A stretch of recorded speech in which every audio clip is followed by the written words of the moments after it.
Experience is a 10 out of 10. So my scheduled C-section was supposed to be at 7:30 in the morning. I was supposed to check in between 5 and 5:30, I believe.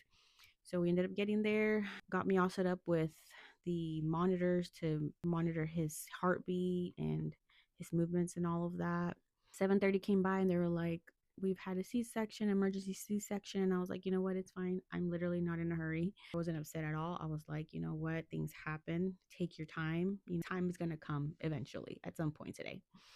So it's around noon and they're finally like, okay, your turn.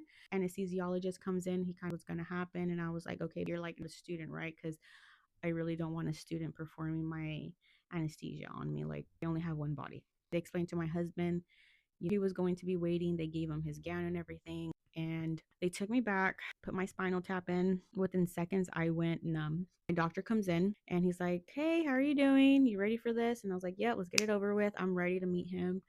So one of the things that I've always appreciated is that they're explaining like they're doing. They're like, okay, we're doing this and you got through this layer and all this other stuff. So I really appreciate that. And then the anesthesiologist was always at my head and he's like, look, if you start feeling, you just let me know and I'll do what I need to do on my end to help you feel better. So he also ended up putting a patch behind my ear to help with nausea. Finally, my husband comes in. They had already started cutting me, but my doctor was like, don't worry, baby's not going to be born until your husband's in here. So finally, Randall came in. He was at my head and he was just praying over me. I was praying over the doctors. I was praying over the baby. I was just praying over the whole experience that everything would go well. I was born breech. So one of the things, the scariest thing was that he was born not crying. Like he didn't cry at all.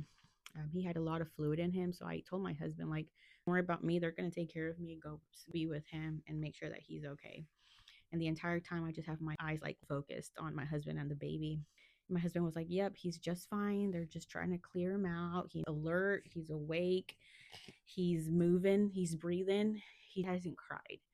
And so I remember I was like, Lord, just please let everything be okay. Let him be just fine. His first actual real cry wasn't until we were in the recovery room. It was really scary for me. I was like, Lord, I need for him to please be okay. We didn't come this far to only come this far. That was the scariest part of all of it. The funniest thing that happened to me was so funny. So the patch behind my ear actually made me kind of like telling you I was hallucinating. Like I was seeing things from the side of my eyes whenever I was in the recovery room. Phone, when I was looking at my phone, like words were blurry, the TV was blurry, I was talking crazy. Eventually Randall had to call the nurses and we're like, and he was like, one of the nurses, please come in here. My wife isn't acting like my wife. Like,